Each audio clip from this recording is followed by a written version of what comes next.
Halo teman-teman, Provinsi Nusa Tenggara Timur memiliki kurang lebih 72 bahasa daerah.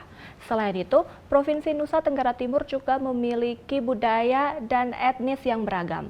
Keberagaman ini akhirnya diangkat oleh seorang komedian di dalam setiap konten yang ia buat. Nah, siapakah komedian yang akhirnya membuat keberagaman dari Provinsi Nusa Tenggara Timur ini dalam setiap kontennya? Langsung saja kita menyapa, ada Kak Abdur Arsyad. Halo Kak.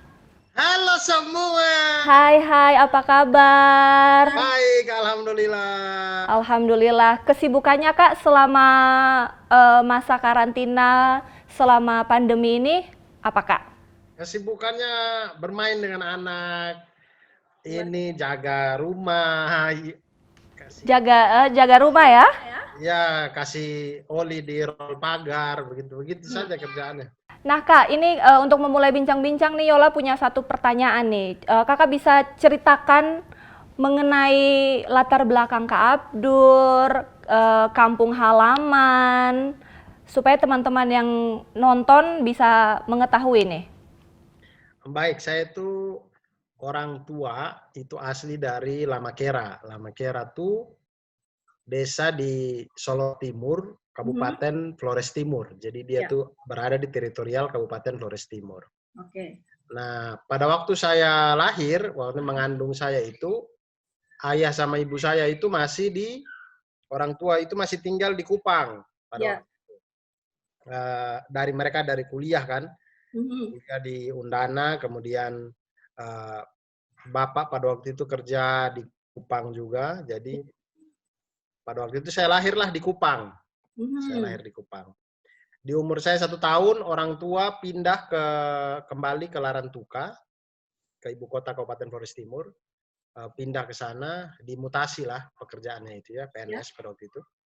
Dan saya akhirnya ditinggal di Kupang, tinggal sama nenek dan kakek. Jadi saya itu tinggal di Kupang dari SD sampai saya SMA. Oke. Jadi bersekolah juga di Kupang? Ya, kecuali SMP. SMP saya di Larantuka. Jadi SD saya di Kupang, Kupang, SMP di Larantuka, SMA di Kupang. SMA juga di Kupang. Ya, kemudian kuliah saya ke Mhm. Malang sampai selesai di Malang. Kemudian pada waktu akhir-akhir kuliah itu saya ikut kompetisi stand up comedy, kemudian membawa saya ke Jakarta, dan sekarang akhirnya tinggal di Jakarta, begitulah.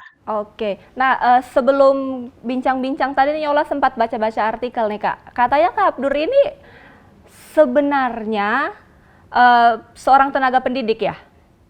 Iya, iya. Jadi Aha. dulu saya kan jurusan saya pendidikan matematika ya. Luar Jadi biasa. tidak luar biasa, biasa saja itu. Itu biasa saja. Oke Kak, silakan lanjut. Nah, saya matematika. Jadi Ya. dulu saya waktu kuliah saya sambil mengajar di Malang, di Oh. sekolah-sekolah Malang. Mhm. Guru honor istilahnya. Oh ya. Jadi saya honor di beberapa sekolah di Malang, Mhm. sembari saya kuliah, dan kemudian setelah kuliah itu, begitu saya berkecimpung di dunia stand up di Ya. televisi, saya harus banyak izin, Oh. akhirnya saya tidak mengajar lagi begitu sampai Oh. sekarang. Iya. Nah, tadi berbicara soal stand up comedy. Kenapa Kak Abdur akhirnya memilih terjun ke dunia stand up comedy? Uh, pada waktu itu sih kalau saya sejujur-jujurnya ya karena ekonomi. Ya. Itu alasannya karena ekonomi. Saya tidak mau sosok filsuf bilang karena bisa membuat orang tertawa tuh membahagiakan, dan saya tidak. Saya pada waktu itu karena ekonomi. Ya. Alasannya karena ekonomi. Karena saya satu kali saya stand up pada waktu itu ya, saya masih di Malang lah ya. Pada waktu itu saya belum masuk TV, saya masih di komunitas. Ya. Itu uh, tampil di kafe-kafe itu Mhm. lumayan itu uangnya untuk beli bensin, untuk bayar kos di Malang dan segala macamnya. Sedangkan kalau itu dibandingkan dengan gaji saya sebagai guru honor Ya. sebulan, itu masih susah itu guru honor itu. Pada Oh. waktu itu ya 1 jam 8.000 rupiah kan guru honor di Malang itu. Ya. 1 jam pelajaran. Mhm. Cukup susah. Jadi makanya saya memilih stand up comedy pada waktu itu karena Saya bilang, wah izin Iya. ajar ini bisa izin dulu lah, stand up dulu lah gitu. Karena saya butuh uang, Kak David. Itu sih yang membuat akhirnya saya memilih stand up comedy. Oke, nah Kak, kalau berbicara mengenai Kak Abdur ini adalah seorang tenaga pendidik yang sudah strata 2 dengan menjadi seorang guru. Apakah sekarang juga masih aktif untuk mengajar ataukah mungkin buka privat atau les atau seperti apa? Tidak, saya tidak buka privat, tidak buka les juga. Saya masih mengajar tapi secara informal. Jadi kalau di tetangga-tetangga, teman-teman ada yang membutuhkan bantuan, itu saya ajarin gitu. Maksudnya ya kadang materi SD, kadang materi SMP, yang begitu-begitu aja. Jadi saya tidak membuka secara resmi. Jadi masih mengajar. Kadang saya melampiaskan kerinduan untuk mengajar itu juga di konten YouTube. Saya membuat konten-konten tentang matematika di YouTube. Pelampiasan saya untuk kerinduan pada matematika aja begitu. Nah, Kak, Yola lihat di media sosial Kakak itu khususnya di Instagram itu selalu memiliki atau Kak selalu buat konten itu yang dalam bahasa daerah. Ya, khususnya bahasa daerah dari Provinsi Nusa Tenggara Timur. Itu sebenarnya terinspirasi dari mana? Sebenarnya itu tuh bentuk kerinduan. Jadi sama seperti di YouTube tuh kan saya bikin konten matematika itu bentuk kerinduan pada matematika. Nah, bahasa daerah itu juga sebenarnya itu bentuk kerinduan saya pada bahasa daerah sebenarnya. Jadi seperti yang kita tahu di NTT itu tidak seperti daerah lainnya. Maksudnya kalau di daerah Jawa itu mungkin Jawa Tengah dan Jawa Timur walaupun banyak kotanya dan segala macam, walaupun berbeda dialek tapi bahasanya itu lumayan sama gitu. Secara garis besarnya sama walaupun dialeknya berbeda-beda. Nah, NTT itu kan tidak begitu. NTT itu beda kabupaten, beda bahasa daerahnya itu beda yang 180 derajat, yang kosakata di Kupang itu berbeda jauh dengan kosakata di Flores Timur. Jadi bedanya luar biasa. Nah, saya itu kan bisa bahasa daerah 2 lah. Maksudnya kalau itu tergolong bahasa daerah 2, saya bisa bahasa 3 lah. Saya bisa bahasa Lama Holot karena saya dari Lama Kera, dari Flores Timur. Dan bahasa Nagi, bahasanya orang Larantuka. Kemudian dengan bahasa Kupang karena saya lahir di Kupang. Saya itu terkadang berada di titik kayak pengen ngomong bahasa daerah tapi tidak ada lawan karena saya tinggal di daerah yang tidak ada orang timurnya sama sekali di sini. Maksudnya di tetangga-tetangga saya ini tidak ada orang timurnya. Jadi mau tidak mau kadang hanya ngobrol telepon dengan orang tua atau dengan saudara atau dengan teman. Tapi kadang kerinduan itu saya bikin di video gitu. Maksudnya saya senang ketika buat video kayak gitu orang komentarnya juga dengan bahasa daerah, dengan bahasa Kupang, ada yang dengan bahasa Nagi. Enak tuh. Jadi saya balas-balasan komentar di Instagram tuh mengobati kerinduan saya terhadap bahasa daerah. Begitu sih sebenarnya.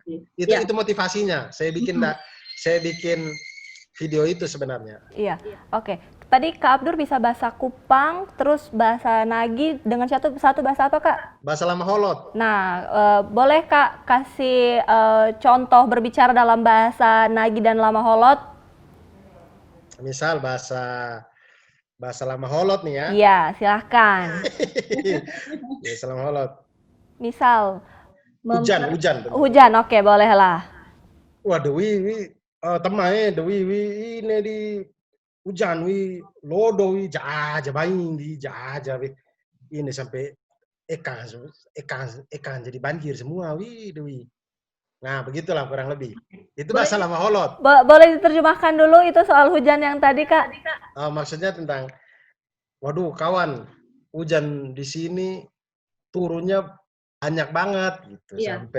Sampai keadaan tuh lingkungan pada banjir, gitu.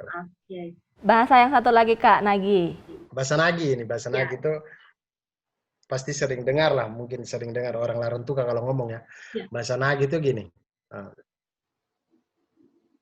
Jae, korang semua nih ada buat apa nih sore-sore begini nih? Torang sekarang nih ada, bisa di mana-mana orang. Pemerintah ada bikin PSBB begini nih, jadi torang di rumah juga. Bisa buat apa-apa lagi, torang main handphone, nonton TV, video call sampai telemah, lidah pun sampai tenal. Nah, gitulah kurang lebih. Oke, terima kasih Kak Abdur. Nah, ini kita lanjut ya Kak ya. Kan kalau biasanya tuh kalau Yola nonton di Instagram konten-kontennya.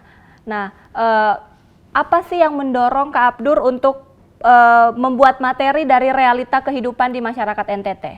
Ini nih. Wah, ini pertanyaan yang bagus. Saya belum pernah diwawancara dan ditanyain ini sih sebenarnya. Jadi begini, terkhusus untuk tidak pernah ditanyain sama teman-teman di NTT sebenarnya ini. Jadi begini sebenarnya, saya tuh sampai sekarang ya masih mendapatkan pro dan kontra dari dari beberapa teman yang ada di Nusa Tenggara Timur begitu. Karena beberapa teman itu menganggap bahwa saya itu menjelek-jelekan daerah demi lucu dan segala macamnya, ya bernada seperti itu.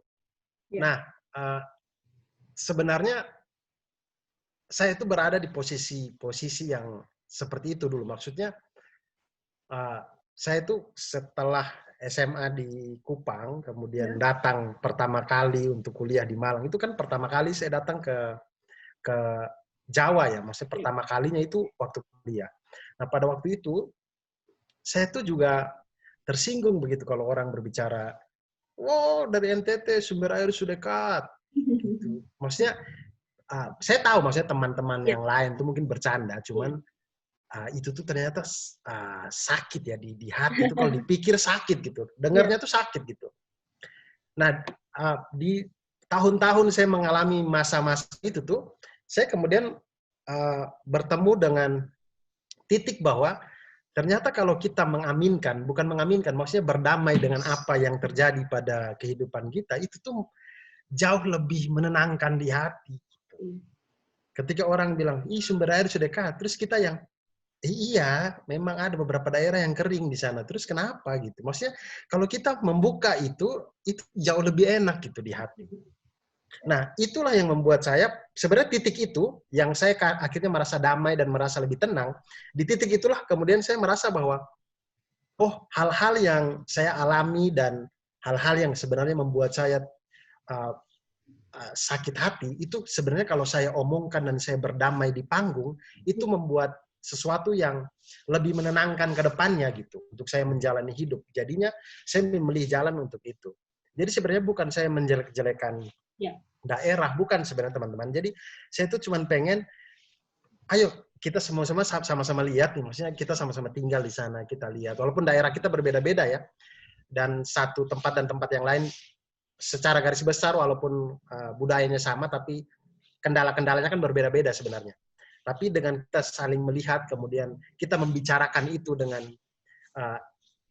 nyaman, dengan kelegaan hati, itu jauh lebih enak gitu kita menjalaninya. Itu sih. Tapi saya apresiasi, maksudnya mungkin ada teman-teman yang mengkritik saya karena mungkin ada di beberapa tempat, di beberapa materi mungkin terlalu berlebihan. Kayak terlalu berlebihan di sini tidak begitu. Ya itulah komedia, kadang itu kan hiperbola gitu. Iya, betul. Itu permainan majas kadang tuh. Oke. Ya. Nah, Kak, ini kita ke pertanyaan selanjutnya kan tadi di awal Yola bilang bahwa Provinsi NTT itu punya keberagaman budaya dan etnis yang begitu besar. Nah, itu begitu banyak ya. Nah, menurut Kak Abdur itu seperti apa pandangan tentang keberagaman yang kita punya? Luar biasa. Iya. Jadi memang itu kekayaan yang luar biasa dari Nusa Tenggara Timur. Yang kadang saya itu berpikir bahwa Anda ya, maksudnya setiap putra daerah, maksudnya bukan putra daerah, setiap orang yang punya ilmu di setiap kabupaten atau daerahnya begitu, berkumpul kemudian kita semua membuat satu buku besar bahasa daerah begitu. Jadi kadang kalau saya tidak tahu, maksudnya saya masih menyerap sedikit-sedikit bahasa daerah misalkan, tapi saya tidak jamin anak saya itu bisa gitu. Nah, maksud saya pada suatu saat ketika kita semua sudah agak susah mencerna bahasa daerah, kita ada kamusnya gitu. Kayak aksara lota ende saja gitu. Itu kalau tanya ke anak-anak ende sekarang juga mungkin tidak tahu juga itu aksara Ende, aksara Lota kalau tidak salah namanya ya. Aksara Lota Ende itu saya saja lihat, saya baru tahu bahwa waktu saya baca-baca buku saya baru tahu, oh ternyata di NTT ada huruf-huruf macam aksara Jawa dan segala macam ini, tapi dulu muatan lokal. Nah ini salahnya juga nih, kita dulu muatan lokal itu malah belajar tentang kerajaan-kerajaan. Cerita rakyat. Iya, cerita rakyat, bukan tentang sejarah NTT itu sendiri. Oh ya. Bahkan di pelajaran kesenian ya, kita itu ujian, saya dulu ya, Eptanas praktek, masih SD tuh. Praktek Eptanas itu, musiknya itu recorder, bukan sasando. Oh ya. Recorder yang suling begini itu. Ya, ya. Nah itu ujian praktek. Kenapa kita ujian prakteknya bukan sasando begitu? Maksudnya kita itu ya budaya NTT itu tuh ini saya jadi protes ya. Mohon maaf ya teman-teman. Pokoknya budaya NTT itu sangat beragam, sangat banyak. Tapi kita itu cenderung di sekolah, di sekolah itu dulu ya saya tidak tahu kurikulum sekarang. Kita itu tidak diajarkan budayanya kita, keanekaragaman itu, tapi malah kita tuh belajar budaya-budaya yang di luar daerah kita gitu. Itu sebenarnya lebih penting daerah kita. Kayak kain tenun, saya tuh baru tahu juga kain tenun itu ya. Ya. Motif tenun itu khusus di Flores Timur saja. Flores Timur itu antar kecamatan itu ternyata beda gitu. Jadi motifnya Adonara Timur itu berbeda dengan motifnya Adonara Barat. Berbeda dengan motifnya Solor Timur. Berbeda dengan motifnya Larantuka. Jadi beda-beda dan itu kekayaan yang luar biasa. Dan itu tuh diwariskan turun-temurun, tapi kan kita tidak jamin generasi kedepannya masih tahu tentang tenun-menenun ini. Gitu. Oke, nah Kak, ini sebelum kita mengakhiri bincang-bincang kita. Oh, sudah mau habis. Sudah mau selesai. Nah, ini harapan Kakak untuk orang-orang muda yang ada di Nusa Tenggara Timur seperti apa harapannya? Harapan saya buat teman-teman, adik-adik semua yang generasi muda di Flores, di Indonesia, Nusa Tenggara Timur, cintailah budaya kita karena Nusa Tenggara Timur itu provinsi yang luar biasa sebenarnya. Kalau kita gali, kita punya kemampuan ya. Dari semua Flobamora ini dan pulau-pulau yang ada di sana itu, kita tuh kaya sekali. Kita tuh kaya, kita tuh berbagai macam bentuk, rupa, dan segala macam itu luar biasa NTT itu. Maka cintailah, kemudian pelajarilah. Karena ketika kita nanti keluar dari NTT ya, buat teman-teman nanti ketika keluar dari NTT, budaya NTT itu ternyata sangat menjual, sangat orang cari di luar sini gitu. Kita bawa topi Tiilangga saja itu, kita bawa sampai dari Kupang El Tari, kita turun di Soekarno-Hatta saja itu, kita baru jalan di terminalnya Soekarno-Hatta itu orang-orang sudah tawar, Mas ini dijual nggak? Om ini dijual nggak?